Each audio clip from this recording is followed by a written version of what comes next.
ओम नमः सिद्धेभ्यः जय श्री ओम नमः सिद्धेभ्यः जय श्री ओम नमः सिद्धेभ्यः। मंगलम भगवान वीरो मंगलम गौतम गणे मंगलम कुंद कुंदाद्यो जयंदर्मोस्तु मंगलम। सर्वमंगल मांगल्यम सर्वकल्याणकारकम प्रधानम सर्वधर्माणां जयनं जयतु शासनम जैनम जयतु शासनम जैनम जयतु शासनम। पुरुषार्थ सिद्धोपाय विषय चल रहा है हमारा। 22 परिचय हमने पढ़ ली। अब हम पढ़ेंगे इसका जो कंक्लूडिंग पार्ट है कि ये सारा कुछ जो कुछ हमने पढ़ा और रत्नत्रय की प्राप्ति के लिए पढ़ा। और रत्नत्रय की प्राप्ति किसे करना है? मुनि तो खैर उस साधक दशा की चरम सीमा चरम बिंदु पर पहुंच गए, लेकिन जो हम गृहस्थ हैं हमको भी रत्नत्रय की आराधना अपनी भूमिका के अनुसार निरंतर करना है। और अब जब हम पूरी तरह से उसका स्वरूप समझ गए तो स्वरूप समझने के बाद में मुनि दशा तक पहुंचने का मार्ग तो प्रशस्त हो ही गया। मुनि जब बन जाएंगे तो मुनि बनने के बाद का भी हमें रोड मैप पूरा दिखाई दे रहा है कि वहां पहुंच के हमें अपनी साधना को कैसे जो है कामयाब बनाना है। तो आपने देखा हमने 5 पापों से विरति के लिए अनुव्रतों की बात की थी। उनको निरति 4 पालन करने के लिए 3 गुणव्रत की बात, शिक्षा व्रत की बात की थी, गुणव्रत की बात की थी। और फिर मुनि मार्ग पर आरूढ़ होने के लिए 4 शिक्षा व्रत की बात की थी हमने, संलेखना की भी बात की थी। उसके बाद हमने ये जो परिचय आदि हैं परिचयों के बारे में पढ़ा, 22 परिचय। उसके पहले भावना पढ़ी थी, 12 भावना। ये सारे कुल मिला के एक पैकेज है, जो पैकेज मुझे हमारे कहना चाहिए कि भाग्यवश ये पैकेज हमको मिल गया, सिस्टमेटिकली मिल गया कि हमें कैसे किस सीक्वेंस में किस क्रम में आगे बढ़ना है, जो कि हमें मोक्ष मार्ग की ओर ले जाता है। तो आज हम पढ़ेंगे मोक्षाभिलाषी को रत्नत्रय की का सेवन किस प्रकार से करना चाहिए। मैं आपको शेयर करूंगा स्क्रीन।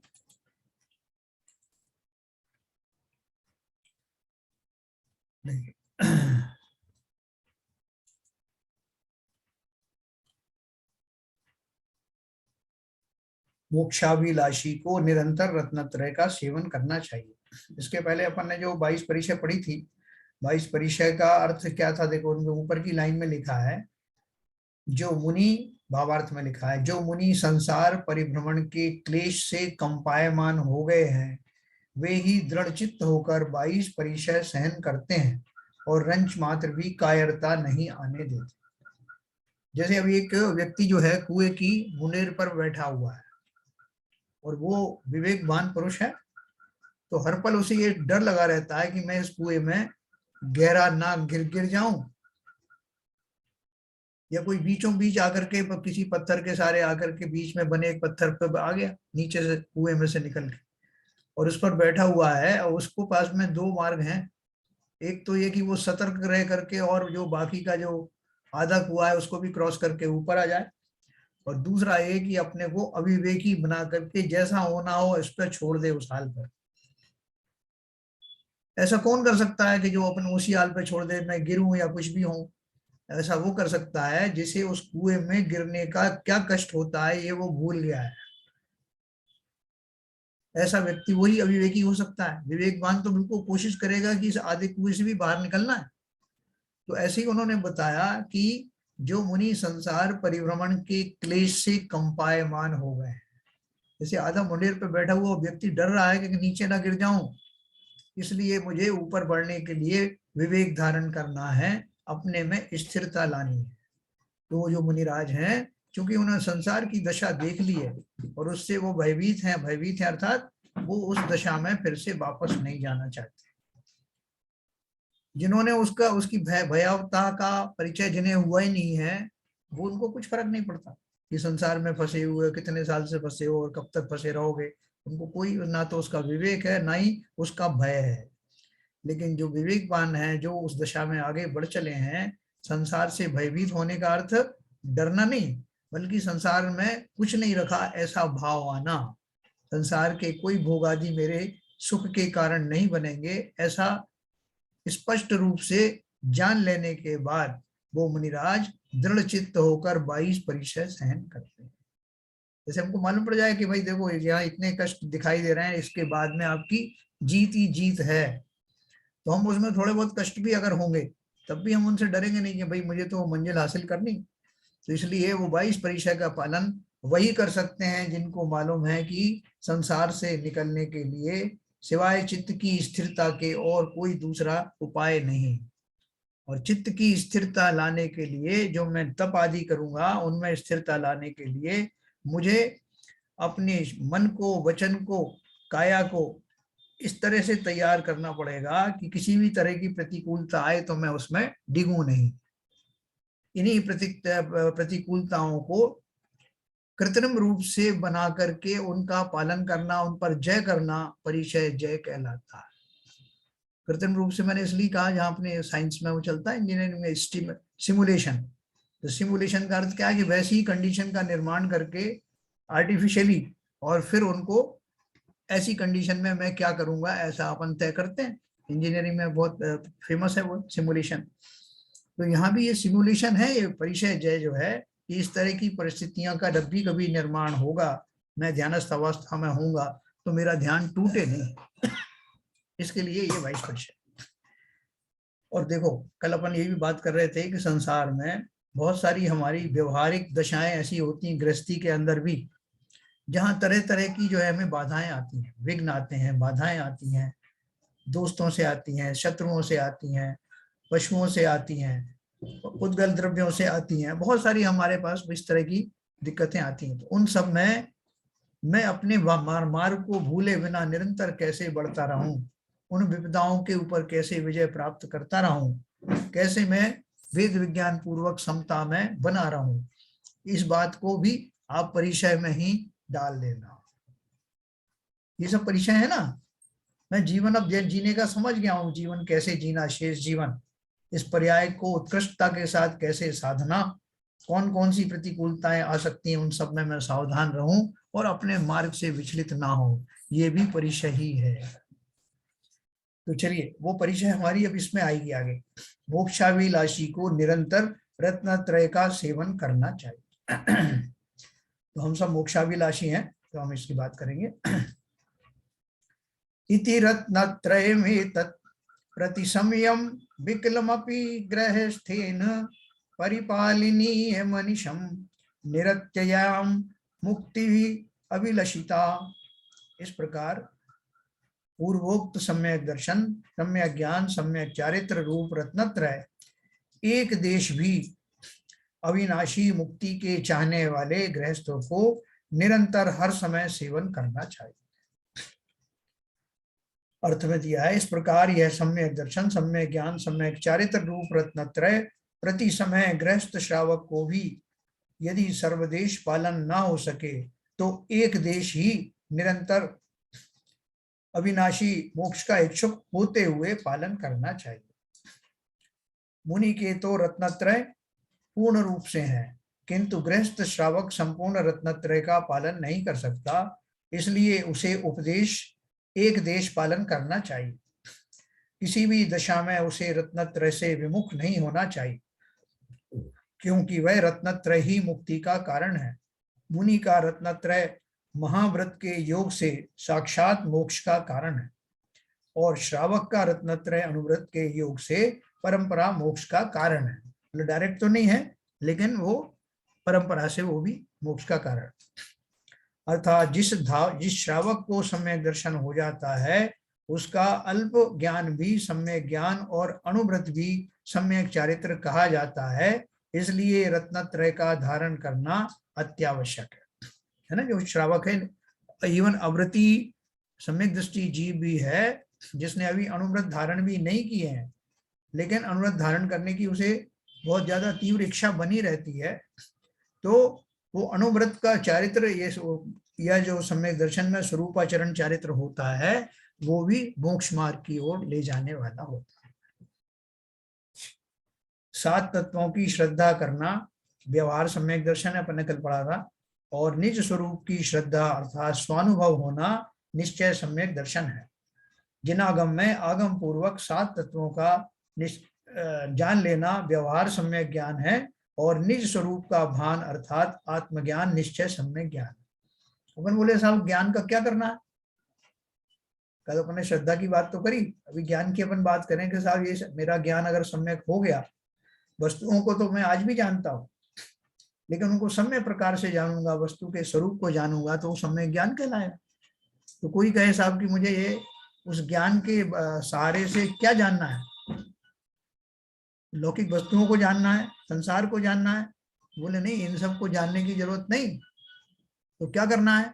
ने लिखा है निज स्वरूप का भान। ये सब तो व्यवहार सम्यक ज्ञान है, पर वस्तुओं को जानना, इवन देवशास्त्र गुरु आदि को जानना, 7 तत्वों को जानना, ये भी व्यवहार के सम्यक ज्ञान है। तो निश्चय सम्यक ज्ञान क्या है? निज स्वरूप का भान अर्थात आत्मज्ञान ही निश्चय सम्यक ज्ञान। हम अपनी बारीकियों को कहाँ जानते हैं? हम अपने गुणों को अभी कितना जानते हैं? 2-4 गुण हमने पढ़े कि साहब मैं चैतन्य हूँ, मुझ में ज्ञान गुण है, मुझ में दर्शन गुण है, मुझ में सुख गुण है। बाकी हम उनकी बारीकियां कहाँ जानते हैं? 47 शक्तियां अपन ने जो मोटी मोटी कभी पढ़ी थी या पढ़ेंगे अपन, वो भी मोटे मोटे हैं। ऐसे तो अनंत शक्तियां हमारे अंदर है, अनंत गुण है। तो अगर जानो तो अपने बारे में जानो, तो कोई विकल्प ही नहीं रहे किसी को और को जानने का। तो निज स्वरूप का भान अर्थात आत्मज्ञान निश्चय सम्यक ज्ञान है। अशुभ कार्यों की निवृत्ति पूर्वक शुभ कार्यों में प्रवृत्ति करना व्यवहार सम्यक चारित्र है, और शुभ प्रवृत्तियों से भी निवृत्ति होकर शुद्धोपयोग रूप अशुभ कार्यों शुभ प्रवृत्तियों से भी निवृत्त होकर शुद्धोपयोग रूप निज स्वरूप में स्थिर होना निश्चय सम्यक चारित्र है। इस तरह रत्नत्रय का संक्षेप में व्याख्यान किया। श्रावक को इसका एक देश पालन अवश्य ही करना चाहिए। बिना रत्नत्रय के किसी जीव का कल्याण कदापि नहीं हो सकता। गृहस्थों को शीघ्र मुनिव्रत धारण करना चाहिए, ऐसा बताते हैं। बद्धोद्यमेन नित्यं लब्ध्वा समयं च बोधिलावश्य पद्मवलम्ब्य मुनिनां कर्तव्यं सपदि परिपूर्णम। क्या बोल रहे हैं? भावार्थ में देखेंगे। विवेकी पुरुष गृहस्थ दशा में ही संसार और शरीर भोगों के विरक्त होकर सदैव मोक्ष मार्ग में उद्यमी रहते हैं। वे अवसर पाकर शीघ्र मुनिपद धारण करके सकल परिग्रह का त्याग करके निर्विकल्प ध्यान में आरूढ़ होकर पूर्ण रत्नत्रय को प्राप्त करके संसार भ्रमण का नाश करके मोक्ष की प्राप्ति शीघ्र कर लेते हैं, अथवा एक देश रत्नत्रय को धारण करके इंद्रादिक उच्च पद और परंपरा से मोक्ष भी प्राप्त करते हैं। मैंने देखा ना, सबसे थोड़ा सा मुश्किल कहाँ पड़ता है? मिथ्या दृष्टि से सम्यक दृष्टि बनना। एक बार सम्यक दृष्टि बन गए तो चतुर्थ गुण स्थान वाले को तो तीव्र लालसा होती है कि वो अनुव्रत आदि धारण करे। तो चौथे गुण स्थान से पंचम गुण स्थान होना और पंचम से 7वां होना या चौथे से ही 7वां हो जाना, ये सब प्रक्रियाएं मोक्ष मार्ग में चलती रहती हैं। लेकिन किन की चलती हैं? जिन्हें तीव्र अभिलाषा है संसार बंधन काटने की। वो ज्यादा दिन तक नीची भूमिकाओं में पड़े नहीं रहते, उत्कृष्ट भूमिकाओं में चले जाते। तो बोल रहे हैं गृहस्थों को भी उपदेश दिया उन्होंने, इस बात की इंतजार मत करना कि अभी तो मैं गृहस्थ हूँ, श्रावक भी बना नहीं हूं, तो मैं मुनि की बात तो अभी कैसे सोच सकता हूँ। ऐसा मत ना सोचे, क्योंकि कौन सा गृहस्थ कब सब बंधनों को तोड़कर मुनिराज बन जाए। वो थे ना अपने सेठ सुदर्शन, पटना में जो सेठ जी थे, जो कि अत्यंत सुंदर थे, कमनीय थे, जिनको महलों में लाने के लिए वो रानी ने कितनी कुचेष्टाएं की थी। उन्होंने जब उनको शूली का जो है हुक्म दिया गया तो पटना के बीच बाजार में उनकी शूली का इंतजाम किया था, और बाद में उनका जो उनके ऊपर जो आरोप लगाए थे वो खारिज हो गए, उनमें कोई दम नहीं थी। तब राजा ने उनको आधा राज देने की अपील की। उन्होंने कहा महाराज अब राजा आधा राज क्या लूंगा, मैं तो पूरा ही राज लूंगा, मैं अब मुनिराज बनूंगा। और तुरंत प्रभाव से गृहस्थ अवस्था से उन्होंने मुनि अवस्था को धारण किया और सीधा उनका मुक्ति का मार्ग प्रशस्त किया। ये प्रसिद्ध घटना है, इसलिए हमें भी कहीं किसी भी तरह से अपने आप को कम नहीं आंकना है। कब मेरा अंतर मन जागृत हो जाए, कब वो तीव्र मुझे वैराग्य आ जाए, कब अकिंचन धर्म मेरे अंदर में प्रकट हो और संसार को धिक्कारते हुए उसकी निस्सारता को समझते हुए संज्ञान में लाते हुए कब मैं इस संसार से विदा हो जाऊं परमानेंटली। ये किसी का पता नहीं कौन की किस जीव का कब ऐसी दशा हो जाए, तो इसलिए कभी अपने को कम मत आंकना। देखो उन्होंने कहा इंद्रादि उच्च पद आदि तो ऐसे ही मिल जाते हैं, उसके बाद परंपरा से मोक्ष भी प्राप्त करते हैं। अगली गाथा है असमग्रम भावयतो रत्नत्रयमस्ति कर्म बंधो यह सविपक्ष कृतो अवश्यम मोक्षोपायो न बंधनोपाय है। अपूर्ण रत्नत्रय की भावना करने वाले पुरुष के जो शुभ कर्म का बंध होता है वह बंध विपक्षकृत अर्थात रागकृत है। निश्चय रत्नत्रय तो अवश्य ही मोक्ष का उपाय है, बंध का उपाय नहीं है। देखो इसमें उन्होंने बहुत क्लियर किया है, भावार्थ में देंगे। एक देश रत्नत्रय धारण करने वाले जीव के जो कर्म बंध होता है वह कर्म बंध उस रत्नत्रय से नहीं होता, बल्कि उसके उस समय विद्यमान जो शुभ कषाय है उसी से होता है। देखो ये पॉइंट बहुत बढ़िया है। इससे यह सिद्ध हुआ कि कर्म बंद करने वाली तो शुभ कषाय है, रत्नत्रय कदापि नहीं है। जिस समय जीव जो है, जीव के भाव कैसे हो सकते हैं, अशुभ, शुभ और शुद्ध भाव, तीन प्रकार के भाव हो सकते हैं ना। तो अभी इन्होंने एक यहां से शुरू किया कि एक देश रत्नत्रय धारण करने वाला जीव अर्थात पंचम गुण स्थानवर्ती जो जीव है उसने क्या किया कि उसको किंचित तो जो है शुद्धोपयोग का मार्ग भी उसका चल पड़ा है, शुद्धोपयोग भी किंचित प्रकट हुआ और साथ में उसको शुभोपयोग भी है जो थोक में है, ज्यादा क्वांटिटी में है। अब उस जीव की दशा क्या होगी, उसको कौन सा बंध होगा, कर्मों का बंध तो अभी भी हो रहा है उसको पंचम गुण स्थानवर्ती को, लेकिन कौन सी कर्मों का बंध हो रहा है, तो बोल रहे कि साहब उसको पुण्य आदि का बंध भी होगा। तो पुण्य आदि का बंध होगा तो वो जो रत्नत्रय है, सम्यक दर्शन, सम्यक ज्ञान, सम्यक चारित्र, जो उसने किंचित उसमें दशा में प्रकट किए हैं, क्या उनकी वजह से उसको पुण्य बंध हो रहा है। पाप बंध की तो बात छोड़ी दो, बात ये चल रही है कि अभी उसके घातिया कर्म तो बाकी है ना, वैसे तो वो घातिया कर्म से पाप कर्म तो बंद हो ही रहे हैं, उसके अलावा पुण्य कर्म का बंद भी हो रहा है। तो यह प्रश्न उठा है कि वो रत्नत्रय धारण करने वाले जीव के जो कर्म बंद हो रहे हैं तो क्या रत्नत्रय के कारण हो रहे हैं। देखो ये मार्ग को अपन बहुत अच्छे से समझ के आगे बढ़ेंगे, अंधानुकरण नहीं करना है, अंधश्रद्धाएं भी नहीं करना है, पूरा समझ करके, क्योंकि ये एक सीधा सीधा साइंस है। वो साइंस में क्या है कि भाई किसी ने पूछा आपसे कि आप जो पंचम गुण स्थानवर्ती हैं, अनुव्रत आदि धारण किए हुए हैं, रत्नत्रय का जो छोटा रूप है, तो आपके कर्म बंद जब हो रहे हैं तो क्या ये रत्नत्रय के कारण हो रहे हैं। तो उन्होंने क्लियर किया कि कर्म बंद जो हो रहे हैं वो रत्नत्रय के कारण नहीं हो रहे हैं, क्योंकि रत्नत्रय तो वो शुद्ध अवस्था का नाम है। जो कुछ भी बंद हो रहा है इस शुद्ध अवस्था में जो मिक्सचर है अशुद्ध अवस्था का, अर्थात भले ही वो शुभ राग ही क्यों ना हो, उस शुभ राग के कारण जो पुण्यादि हैं उनका बंध होता है, शुद्ध भाव से बंध नहीं होता। ये क्लैरिटी लेके आया। देखो इससे यह सिद्ध हुआ कि कर्म बंद करने वाली तो शुभ कषाय है, रत्नत्रय कदापि नहीं। जिस तरह से अपन एक बार में एक ग्रास जब खाते हैं ना तो उस ग्रास में से बहुत सारी चीज मैंने आपको बताया था, उसमें से जो है कुछ तत्व जो है लोहे में कन्वर्ट हो जाते हैं और दूसरी धातुएं बन जाती हैं, किसी से रक्त बन जाता है, कि शरीर का मैल बन जाता है, कोई हड्डियों में चला जाता है। ऐसे उस एक ही ग्रास में इतने सारे उसमें तत्व होते हैं और वो अपना अपना काम करते।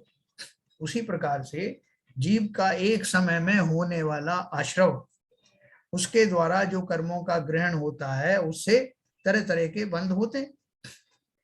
तो वो जो अनुवृत्ति जो जीव है, उसके जो शुभ राग रूपी जो परिणाम साथ में आ रहे हैं, शुद्ध भाव के साथ साथ थोक के भाव में शुभ राग भी आ रहे हैं, भक्ति के भाव आ रहे हैं, दूसरे और भाव धार्मिक अनुष्ठान आ रहे हैं, व्रत आदि पालने के भाव आ रहे हैं।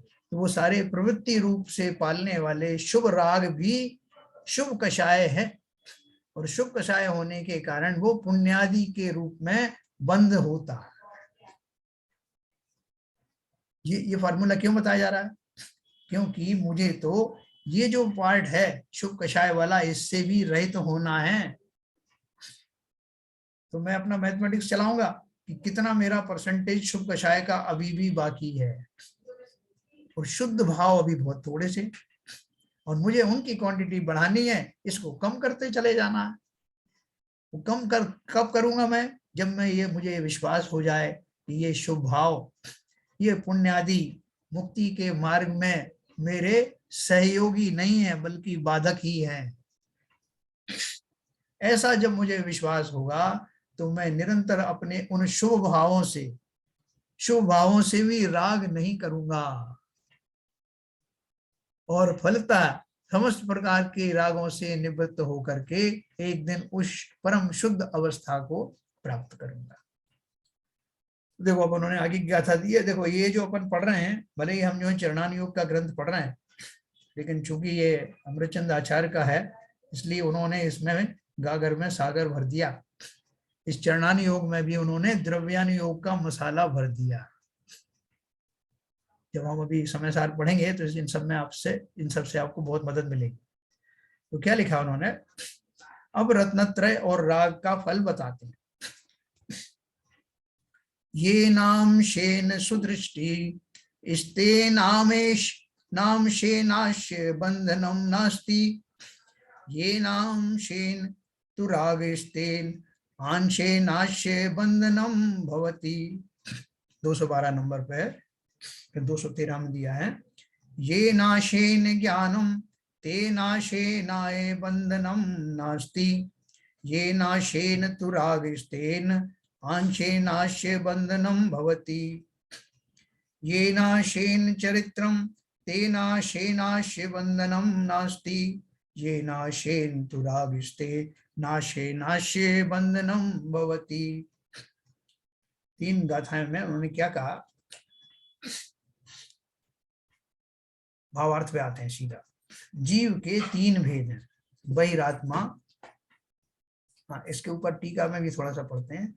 अर्थ का है, जितने अंश में सम्यक दर्शन है उतने अंश में कर्म बंध नहीं है।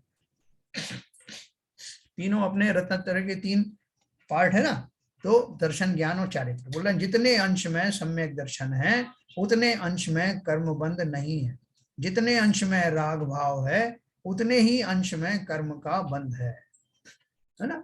तो ये उन्होंने ऊपर में 3 जो गाथाएं दी हैं, वो पहली दी है उसके लिए, दर्शन के लिए, दूसरी ज्ञान की, और तीसरी चारित्र के लिए।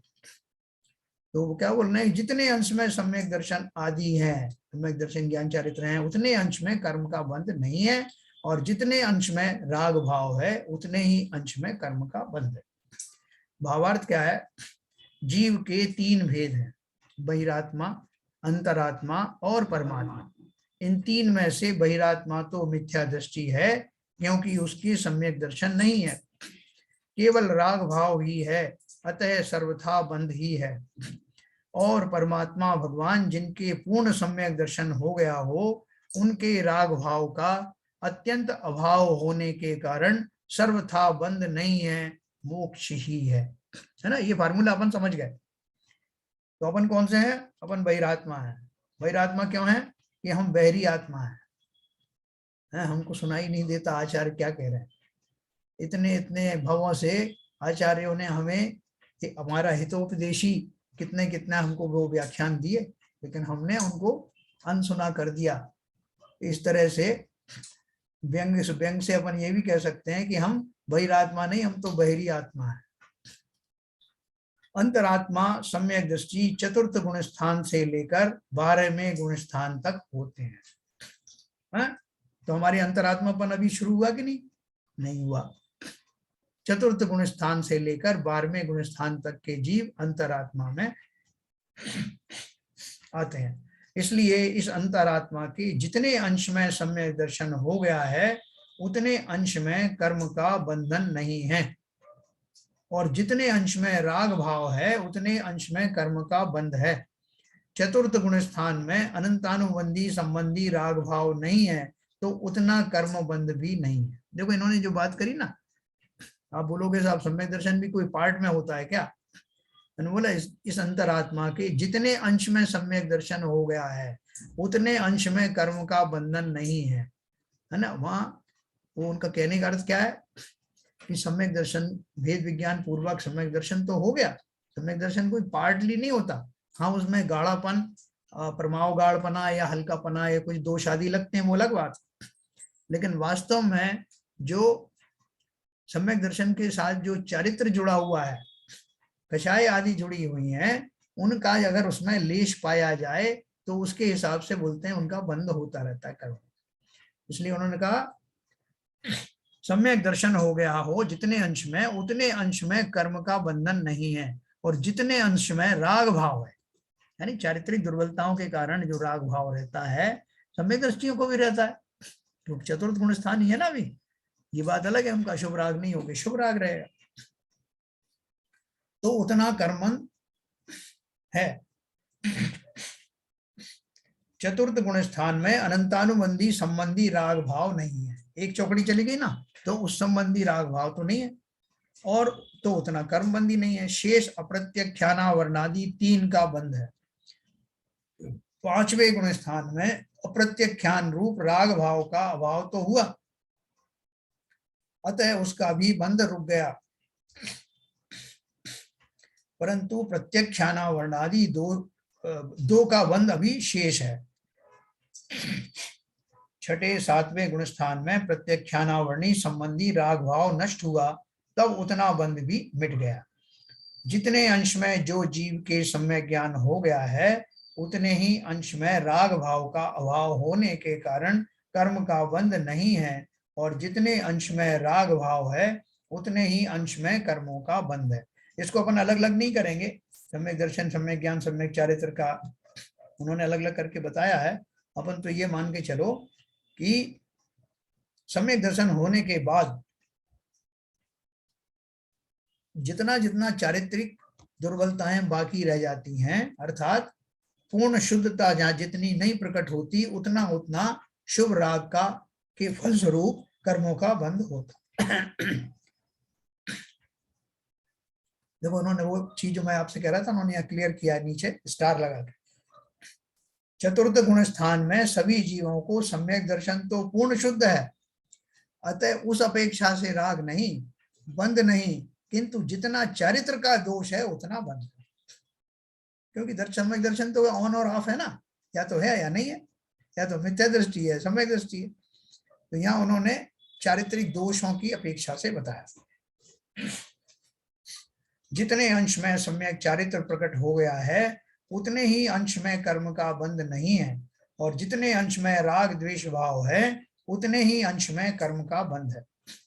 ऊपर की तरह यहाँ भी समझ लेना, बहिरात्मा के मिथ्या चारित्र है, सम्यक चारित्र रंच मात्र भी नहीं है, अतः उसके राग द्वेष की पूर्णता होने से कर्म का भी पूर्ण बंध होता है, और परमात्मा के पूर्ण सम्यक चारित्र होने के कारण रंच मात्र भी कर्म का बंध नहीं है।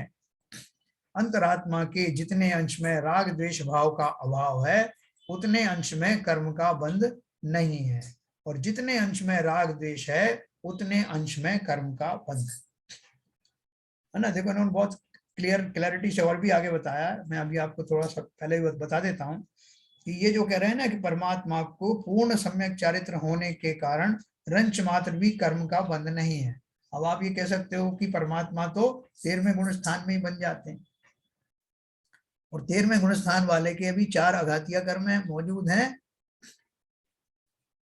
4 आघातीय कर्म में मौजूद है ना, अभी 57 में भी है, और उनमें से कुछ का उदय भी आता है, जैसे हमारा जो सातावेदनी आदि का उनका उदय आता है।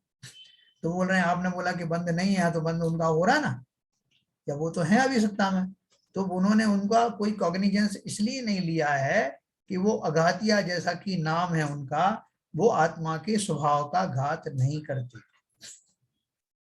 है ना, इसलिए उनके वैसे कर्म में बंद नहीं होते कि जो आपको संसार में रोक लें।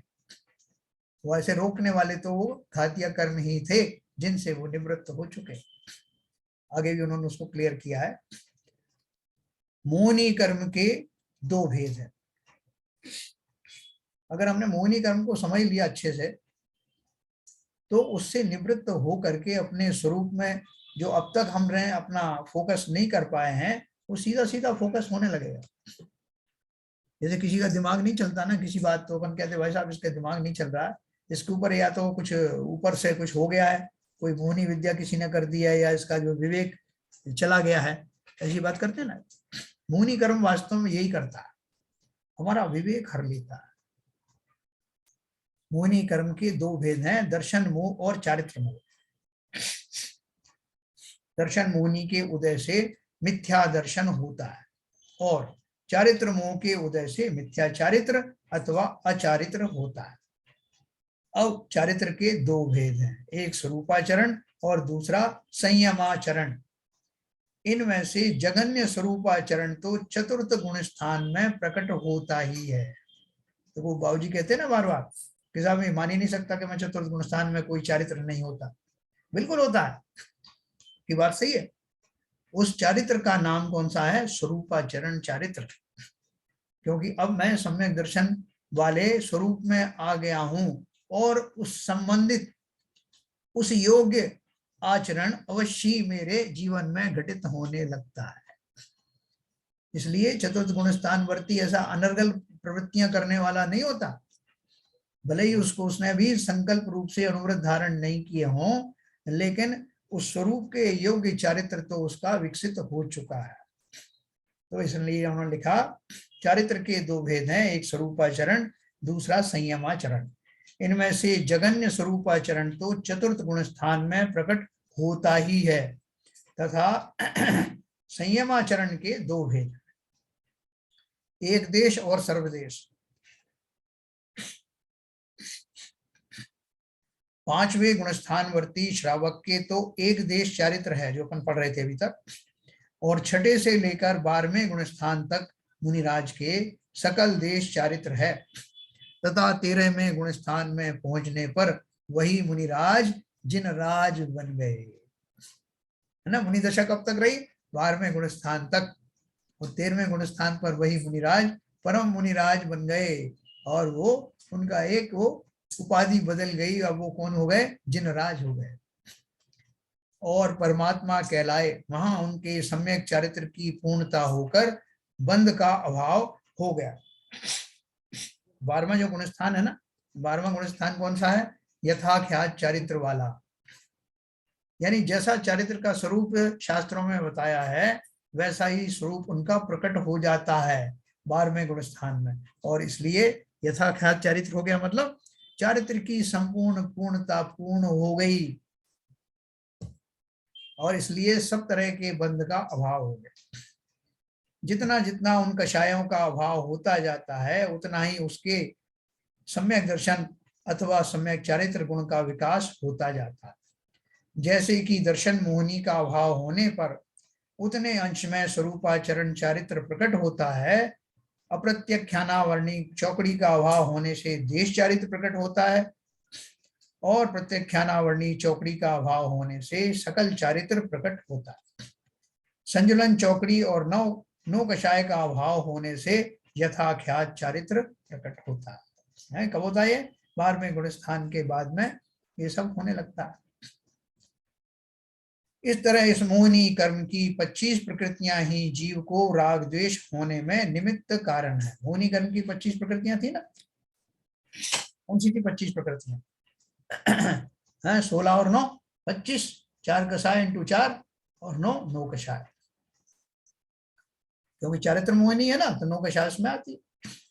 उनमें से अनंतानुबंधी क्रोधमान, अप्रत्यख्यानावर्णी क्रोधमान, प्रत्यख्यानावर्णी क्रोधमान, संजलन क्रोधमान, ये 8, और अरति शोक भय जुगुप्सा सब मिलकर 12 प्रकृति तो द्वेष रूप परिणमन में निमित्त है। ये सब द्वेष हैं, और शेष 13 प्रकृतियां राग रूप परिणमन में निमित्त हैं। ठीक है साहब, इस तरह से उन्होंने उनको कैटेगराइज कर दिया। अपन इसके बाद में भी चर्चा करेंगे। इस प्रकार अनादि काल से यह जीव उन्हीं 25 कषायों के वशीभूत होकर नित्य अनेक दुष्कर्म करता हुआ संसार सागर में भ्रमण कर रहा है। अतः 8 कर्मों में इस मोहनी कर्म को सर्वप्रथम जीतना चाहिए। जब तक मोहनी कर्म का पराजय ना हो, तब तक शेष कर्मों का पराजय हो ही नहीं सकता। इसलिए सर्वप्रथम सम्यक दर्शन प्राप्त करके दर्शन मोह का, सम्यक ज्ञान से ज्ञानावरण का और सम्यक चारित्र से चारित्र मोहिनी का नाश करके सम्यक रत्नत्रय प्राप्त करना चाहिए। जब कोई भी जीव इसी क्रम से कर्मों का नाश करके आत्मा के गुणों का विकास करेगा, तभी वह अपने ध्येय को प्राप्त कर सकेगा। अब इसके पहले कि अपना अगली गाथा पढ़ें, आत्मा के साथ कर्मों का बंद कराने वाला कौन है, अपन अनम्यूट करके इसको अपन कल पढ़ेंगे।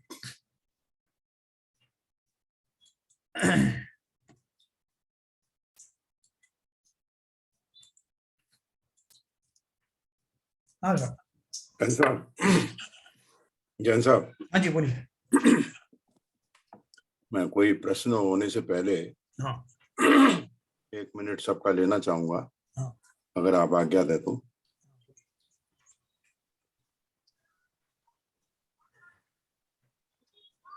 ऐसा है कि मैं जिनवाणी के समक्ष बैठा हूं और अपने घर के मंदिर के सामने श्री जी भी हैं, तो उनके सामने कल जो भी प्रकरण मैंने यहाँ रखा, उसकी वजह से जितने भी मेरी स्वाध्यायी जन हैं,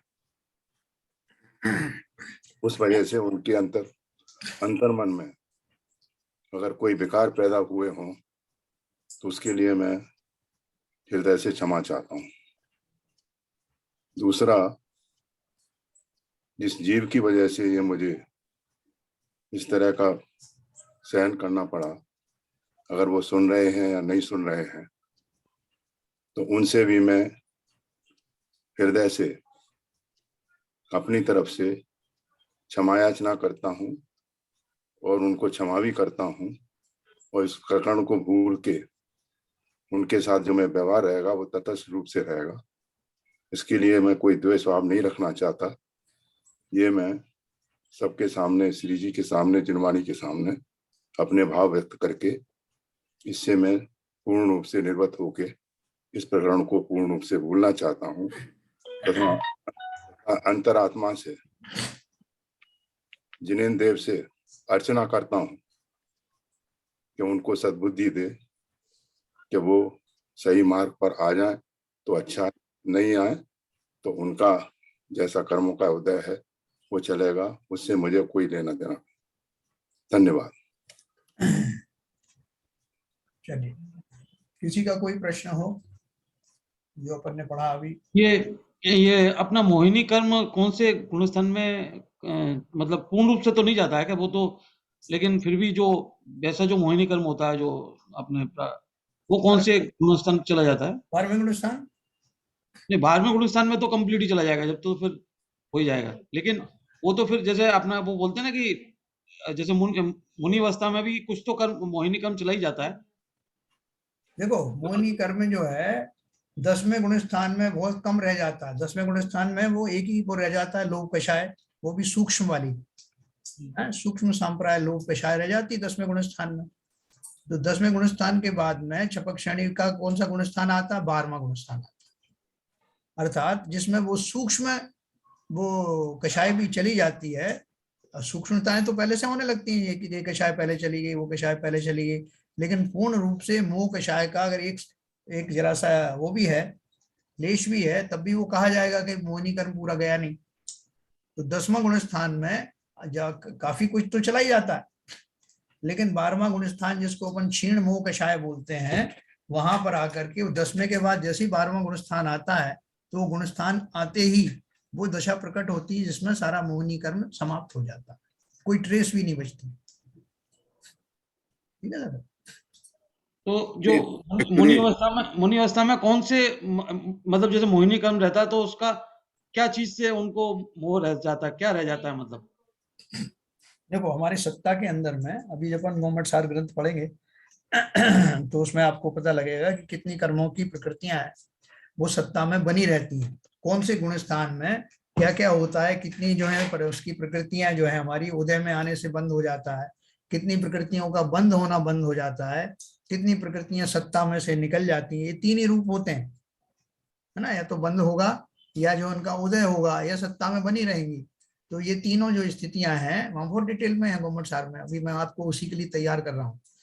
तो वहां जाकर के वो एक एक करके निकलती जाती हैं, और सत्ता में जो है जो बनी हुई है वो भी उनको धीरे धीरे करके कौन से गुण स्थान में कौन सी सत्ता में से निकल जाती है, ये अपन आगे पढ़ेंगे। नहीं जैन साहब, आपने इसको कैटेगराइज पहले जनरल किया हुआ है हाँ कि अलग अलग गुण स्थानों में जो अनंतानुबंधी कषाय हैं या जो अप्रत्याखान है, प्रत्याखान है, संजुलन है, वो हर एक स्टेज में ये निकलते जाती हैं। हाँ ये कैटेगरी है। तो ये सब मोहिनी कर्म की दशाएं हैं, वो धीरे धीरे क्षीण होती जाती है जैसे जैसे ऊंचे ऊंचे गुण स्थान में आप चलते जाते हैं।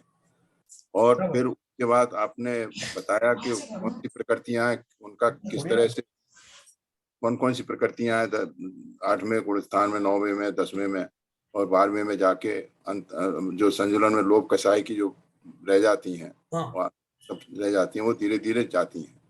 तो ये तो सनई सनई जैसे जैसे गुण स्थानों में बढ़ता जाता है जीव, हाँ हाँ वैसे वैसे डिफरेंट स्टेज में जाके होती चली जाती है। आपने सही कहा। देखो गुण स्थान बनते ही इसी तरह से हैं। यस।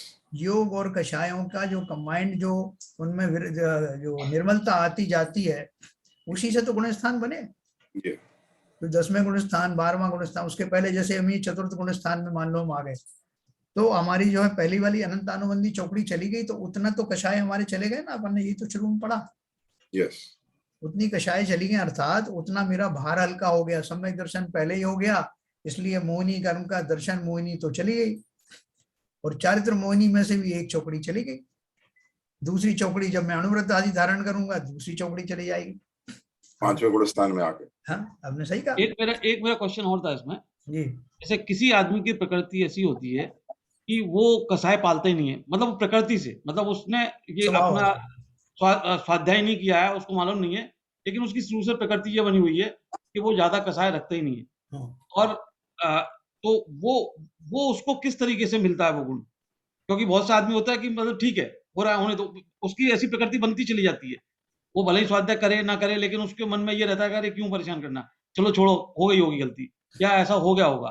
तो वो किस वजह से होता है, उसका क्या रीजन रहता है? उसका रीजन बताया था, वो शादी सम्यकदर्शी है, पूर्व पूर्व भव का, वहां से वो संस्कार लेके आया है, और उन संस्कारों के वशीभूत होकर उसकी ऐसी विचारधारा और ऐसे भाव, ऐसे परिणाम बनते हैं जो मैं समझ पाया हूँ। अच्छा। वो संस्कारवश तो होता ही है।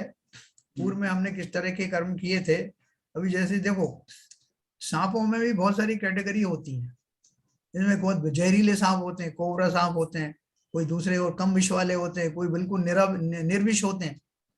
तो वो क्यों होते हैं? इतनी तरह की जो 84 लाख योनियां हैं, उनमें उन वेराइटीज में कौन जीव जन्म लेता है? तो सोच सकते हैं कि सर्प एक जैसे, तो सबका एक जैसा विषपना होना चाहिए, लेकिन नहीं होता, क्योंकि उनकी तीव्र कषाय पूर्वक वो सर्प नहीं बने, इसलिए वो कोबरा आदि जातियों में नहीं गए। ऐसे ही मनुष्यों में भी जो तीव्र संक्लेशित परिणाम के साथ में जिन्होंने मनुष्य पर्याय का बंध नहीं किया, ऐसी पर्याय का बंध नहीं किया जिसमें कि तीव्र संक्लेशित परिणाम हो, तो वो इस तरह के भाव वाले होंगे, सरल चित्त होंगे, संतुष्ट प्रकृति के होंगे, और ऐसे व्यक्ति को ज्यादा परिश्रम करने की जरूरत नहीं पड़ेगी संसार से निकलने। नहीं तो ये वो मतलब इसको उसमें क्वालिफाई नहीं कर सकते जैन साहब। इसमें जो कभी समितदर्शी हुआ होगा उसकी वजह से उसके नहीं, वो सब उसमें सम कर दिया मैंने, समिंग कर दिया आपकी जो बात है ना, वो भी उसमें आती है। यस भाई जिसने जो कभी पहले सम्यक दर्शन प्राप्त किया होगा उसी अपेक्षा से तो उसको पैकेज ऐसा मिलेगा यस कि उसके भाव कभी ऐसे क्रूर इतने ज्यादा नहीं होंगे। ये बात अलग है कि सम्यक दर्शन छूटने के बाद में सारे रास्ते फिर पहले वाले हो जाते हैं, लेकिन फिर भी बाय डिफॉल्ट जो संस्कार हैं, जैसा आपने कहा कि सम्यक दृष्टिपना कभी हुआ है, तो वो जो संस्कार हैं उस पैकेज में शामिल होते हैं। यस तो जब बचपन में हमसे कोई ऐसा बोलता था ना कि जैसे बहुत से लोगों को ऐसे बोलते हैं यार ये कहाँ से भुक्कड़ आ गया ये, या कैसा ऐसा आ गया, तो मतलब वो परिणाम लेके आता है, मतलब कि वो अपने पुराने परिणामों के साथ में ही आता है। जैसे घर में 2 बच्चे होते हैं, एक को मतलब लगा रहता है वो खाने के लिए कोई भी चीज हो जिद करके और छीन के झपट के खाएगा, एक आदमी होगा बोला ठीक है मिल जाएगी तो खा लूंगा नहीं तो कोई बात नहीं। उसमें तो वो मतलब पूर्व जन्म के जो अपने जो परिणाम होते हैं उनके हिसाब से ही क्या काम होता है। देखो ठीक है, ज्यादातर जीव किसी न किसी तिर्यंच योनि से आते हैं। कोई सर्प से जो है मनुष्य बन जाता है, कोई जो है सिंह से मनुष्य बनता है, ऐसे बहुत सारे जो है वो होते हैं उसमें। तो किसी ने जो व्यंग में कहा था कि जो बहुत सारे लोग जो है वो चिंगम खाते रहते हैं या सौंफ सुपारी खाने के बाद भी उनका मुंह कभी बंद नहीं होता, कुछ नहीं तो गुटखा खाता रहेंगे, अपने चबाते रहेंगे। तो बोलते हैं कि मालूम पड़ता है कि ये जीव किसी तिरंज गति से आया है, और वो भी कौन से जीव से जो जुगाली करते रहते हैं ना, खाना खाने के बाद भी जुगाली करते रहते, तो उस तरह के संस्कार बने रहते हैं। तो भले ही वो व्यंग में कहा गया है, लेकिन है ऐसा ही कि संस्कार जो है जीव के आगे तक बने रहते हैं। तो बहुत बढ़िया है। तो अपने को आगे के संस्कार यदि सही करने हैं तो अभी से सुधर जाना चाहिए। बिल्कुल बिल्कुल। ये देखो पूरा साइंस है, पूरा मैथमेटिक्स है, कोई छिपने वाली बात नहीं, छिपाने वाली बात नहीं। आचार्यों ने भी पूरा खोल के बताया है जितना जितना उनको ज्ञान था, और हम उसके आधार पर बिल्कुल मैथमेटिकली चल सकते हैं। जैसे कि मेरा अनंतानुबंधी कषाय चला गया तो मेरा 75% बचा, जब मेरा अप्रत्यख्यानावर्णी चला गया तो 50% बचा। पूरा मैथमेटिक्स है, लेकिन वो जाने के लिए अपन को क्या इंतजार करना पड़ेगा क्या? जब मेरा वो चला जाए तो मैं अनुव्रत धारण करूं, या जब मैं अनुव्रत धारण करने का संकल्प करता हूं तो अगर मैं संकल्पित हो जाता हूं तो ये माना जाए कि वो अप्रत्यख्यानावर्णी कषाय चली गई। यहाँ से आ रहा है सर, इसमें मैं कुछ कहना चाहता था आपके मैथमेटिक्स में। जी, आपके यहाँ से म्यूजिक क्या है? आरपीजन साहब, म्यूजिक आपके यहाँ से आ रहा है? टेलीफोन आ रहा था। अच्छा। तो मैं ये कहना चाहूंगा आपके मैथमेटिक्स में थोड़ी सी कमी है कि आपने कहा अनंतानुबंधी गई तो 25% गई, ऐसा नहीं है। मुझे लगता है कि ऑलमोस्ट 95% कसाई चली जाती है। एक ही जाति एक है, लेकिन उसका असर प्रभाव इतना तगड़ा होता है कि बाकी कसाएं जो है चुल्लूबर रह जाती है। नहीं, आप सही कह रहे हो, आप सही कह रहे हो। इफेक्ट वाइज तो बिल्कुल आपने जो कहा वैसा ही है। मैं तो खाली क्वांटिटी वाइज बता रहा हूँ। सही पकड़ा है आरपीजन साहब ने, सही पकड़ा है। मैंने खाली आपको क्वांटिफाई किया है परसेंटेज में, और बहुत सारे परमुटेशन कॉम्बिनेशन से अपन टेबल बना सकते हैं, लेकिन जो आपने कही बात बिल्कुल सही है। सबसे ज्यादा झंझट तो उसी की है, वो थ्रेशोल्ड वैल्यू तो उसी की है। अनुभाग स्थिति तो उसी से बनती है सर। बिल्कुल कर्मों की, बिल्कुल सही कहा आपने। वो चला गया तो आपका सब कुछ चला गया। अपन को अगर देखो इतना विवेक अगर अपने को हो गया तो अब से अपन इस बात के लिए सतर्क रहेंगे कि वो कैसे जाए। पहली सीढ़ी तो सबसे, हाँ, अरे उससे दूसरे फायदे तो बाद में मिलेंगे, पहले फायदे तो वैसे मिलने लग जाएंगे आपको। मतलब आपको जो इमीडिएट इफेक्ट तो वैसे मिलने लग जाएगा कि आपको खुद ही शांति हो जाएगी, आपको खुद ही मतलब आपका जो क्रोध भाव और वो वैसे ही चले जाएंगे, आपके कम होते चले जाएंगे। मतलब आपको खुद ही आपको पता लगने लग जाएगा कि भाई आपको क्या अच्छाई मिलने लगी है। नारियल का जो ऊपर का जो खोल होता है वो बड़ा कठोर होता है। प्रिसाइजली। उस कठोरता को निकालने के बाद अंदर में जो लाल छिलका है वो तो चाकू से ऐसे ही छिल जाता है। एक्चुअली वो तो हाथ से भी टूट जाता है। बिल्कुल सही, बिल्कुल सही। उस खोल को तोड़ने में ही तो हाँ, उसमें टेक्निक भी है, उसी में सारा कुछ परिश्रम उसमें ही लगता है। बिल्कुल सही है। लेकिन इसको भी जन साहब मेरे ख्याल में सहज भाव से ही करना चाहिए। वाह। जबरदस्ती करेंगे तो और गुस्सा बढ़ जाएगा अपना। हम रोक के रखेंगे, तो सहज भाव से सोच के समझ के धीरे धीरे ही उसको मतलब कम करते जाना चाहिए। देखो जब शैलेंद्र जी जब अपने चिंतन में आने लगता है ना, कुछ मत करो आप, जो हमारा स्वाध्याय चल रहा है, मैं आपको बहुत बढ़िया बात बताता हूँ। इस स्वाध्याय को जब कभी भी आपके जीवन में कोई प्रसंग आए, जो कि आते ही रहते हैं, उन प्रसंगों में से ये जो कुछ भी अपन ने पूरा दवा या चिकित्सा विज्ञान पढ़ा है कर्मों को चिकित्सा करने के लिए, इनमें से कोई अप्लाई कर देना और आप दंग रह जाएंगे उसका रिजल्ट देख करके कि मैं बिना बात के आकुलित हो रहा था, इसका तो ये मैंने पहले ये पढ़ लिया फार्मूला कि ये कैसे ठीक होता है और क्यों आते हैं ये कर्म। किसी और ने मेरे ऊपर कर्मों की बरसात नहीं करी कि वैसा वे ले जाओ प्रसाद, जैसे भभूत फेंक रहे हो। ये तो मैंने स्वयं ही अर्जित किए हैं और स्वयं ही अपनी माया समेट करके इनसे मुक्त हो सकता हूँ। ऐसे ही मैं आज एक कोड देख रहा था मैं, तो ऐसी बात चल रही थी किसी से, तो वो महीनों से प्रॉब्लम चल रही है, वो सही नहीं हो रही। जी। फिर एकदम एक out of box thinking I, एक छोटा सा फिक्स लगा और वो एकदम पूरी प्रॉब्लम सही हो गई। तो मतलब बात उतनी सी है कि हम प्रॉब्लम की जो आंसर है उसको बहुत जगह ढूंढते रहते हैं, लेकिन उसकी जो समस्या होती है वो एक जगह ऐसी छोटी सी होती है, वो सही हो जाए। तो जैसे यहाँ पर मैं बोलूँ तो आपके अनुतानबंदी कषाय को आप ठीक कर लीजिए, कैलिब्रेट कर लीजिए, तो आपकी सारी चीजें स्वतः ही ठीक हो जाएंगी। हाँ, तो किसी ने मैसेज दिया है कि लेफ्ट साइड पे एक विंडो है वो बंद कर दी जाए तो ज्यादा स्पेस मिलेगी। कौन सी? वो सब ऐसा जब स्क्रीन शेयर किया था, हाँ, उस समय लेफ्ट में विंडो आ रही थी। अच्छा। तो ललित जी ने मैसेज डाला था, हाँ मैंने अभी सर विंडो क्लोज कर देते वो स्क्रीन पूरा डिस्प्ले हो जाता। मेन पेज को पूरा स्पेस मिल जाता। अभी क्या विंडो सर ऐसा है, आप अपने उस डिवाइस पे ही जूम कर सकते हैं खाली मैसेज पार्ट को, स्क्रीन पार्ट को। हाँ, हम नहीं कर पाते एक्चुअली। वो जैसा आप स्क्रीन नहीं। शेयर करते हैं वैसे ही हमारे पास आता है, हम उसे मॉडिफाई नहीं कर सर, सकते। उसमें नहीं, आप शेयर उसको इंक्रीज कर सकते हैं, उसमें आता है 100%, 120%, आप you can make it plus. आप अगर दोबारा से शेयर करें तो ऊपर की टॉप की लाइन में आता है। कल ट्राई करूंगा, वैसे मेरे कोशिश तो की हुआ नहीं था, पर अभी प्लस माइनस नहीं, प्लस माइनस है उसमें। नहीं हाँ, प्लस माइनस है तो सही। जो प्रेजेंट करता है शेयरिंग वही कर में सकते हैं। शेयरिंग में नहीं होता सब ऐसा, शायद मेरे को लगता हाँ, जो है। प्रेजेंट करता है वही कर सकते हैं। शेयर में शेयरिंग कौन में सा नहीं आ रहा होता। था जरा मुझे बताना, मैं शेयर करता हूँ कैसे आया। अभी आप शेयर करें। हाँ, अभी कैसे करूं इसको? ये ये अभी लेफ्ट आप अभी देखिए, लेफ्ट में ये ये ऊपर 3 लाइन top पे नहीं, जो 3 लाइन दिख 100% रही हैं, 3 लाइन दिख रही हैं, उनको क्लिक कर दीजिए बस। ओ हाँ, हो।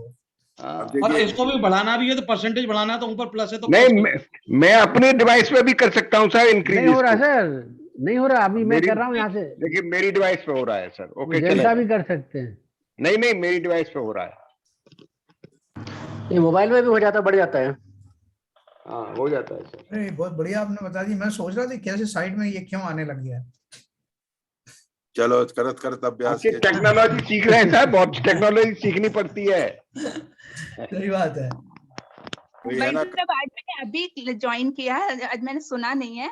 कल जो सीबी जैन भाई साहब ने अपना जिज्ञासा रखी थी, उसके समाधान में ये आया था कि हमें अपने विवेक से अगले को पहचानना चाहिए। तो मेरा ये है जिज्ञासा कि जैसे हम किसी को कैसे पहचानेंगे विवेक से? उसके व्यवहार से ही जानते हैं कि कोई हमसे अच्छा व्यवहार कर रहा है, उसी से हम पहचानते हैं कि भैया हमारे साथ अच्छा है या खराब है। और फिर वो अगर विश्वासघात करता है तो इसमें मतलब हमारा विवेक कैसे, हम इसे कैसे किस एंगल से हमें देखें और पहचाने कि ये किस तरह का इंसान हो सकता है। ये मेरे को थोड़ा सा इलाबोरेट अगर करें आप तो ज्यादा अच्छा होगा। कल करेंगे बहन जी अपन, अभी तो ज्यादा अच्छा टाइम अच्छा, नहीं है। लेट हो गए। हाँ ठीक है हाँ। ठीक है। नहीं, लेट कल आप याद दिलाना। हाँ, तो कल अपन ये ले लेंगे विषय, क्योंकि ये हमको प्रैक्टिकल एस्पेक्ट भी सीखने हैं। जी, क्योंकि ये ऐसे बहुत कुछ देखने को मिलता है कि हम उसके व्यवहार से रहते हैं, लेकिन बाद में वो व्यवहार एकदम बदल जाता है, पता ही नहीं पड़ता क्या हुआ। हाँ, कल अपन इसको एड्रेस करेंगे नीरजा जी। जी। चलिए जिनवाणी स्तुति करें।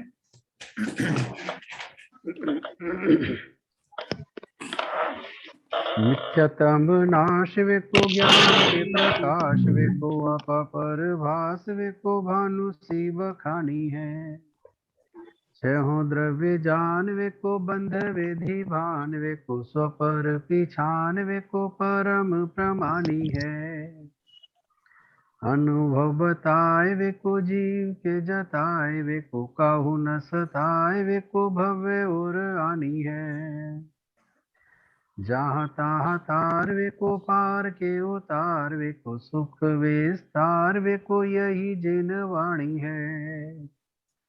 हे जिनवाणी भारती तो है जपूदन रैन जो तेरी शरण गए सो पावे सुख चैन। जिनवाणी के ज्ञान से सूझे लोकालोक सो वाणी मस्तक धरो सदा देते हैं धो सदा देते हैं धो। जिनवाणी माता की जय। जय। नमो।